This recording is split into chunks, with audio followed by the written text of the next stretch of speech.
Masarap ang mango shake pero mas lalo itong sasarap pag nilagyan pa natin ng grahams. Hindi na ito bago, ang dami nang gumagawa nito. Kaya pala, ang sarap kasi. At umpisahan na nga natin dito sa ating nag-iisang hinog na mangga. At islice lang natin ito at dito sa ating food processor, unahin na natin itong ating yellow. Mas maraming yellow, mas masarap para sobrang lamig. Ito ng kasing yellow na natira sa ref.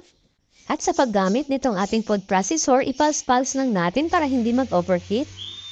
Para may magamit pa tayo sa susunod. At kapag ganito na ang yellow natin, itatay na natin ang mangga. Konti lang itong ginawa ko, good for me lang. Pero syempre, bibigyan ko palangga kung si Tuto, charot. Lalagyan lang natin ng condensed milk, depende na sa inyo kung gaano karami ang gusto niyong ilagay. At evaporated milk. Tikman nyo na lang para patok talaga sa inyong panlasa. At i-grind lang po natin ulit ito. Iba talaga ang sarap pag may grahams. Nasanay kasi tayo na mango shake lang, nilalagyan lang ng gatas at evaporated milk.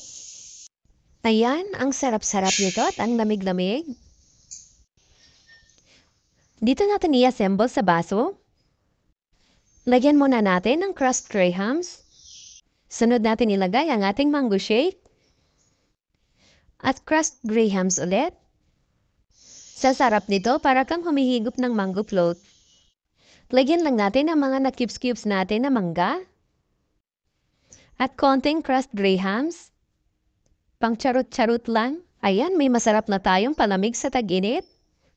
Para hindi na tayo gumastos pa ng malaki, mag-DIY na lang tayo. Kung tayo na lang ang gagawa, hindi na tayo gagastos pa ng malaki. Ang laki pa na matitipid natin. Maraming salamat hanggang sa susunod po.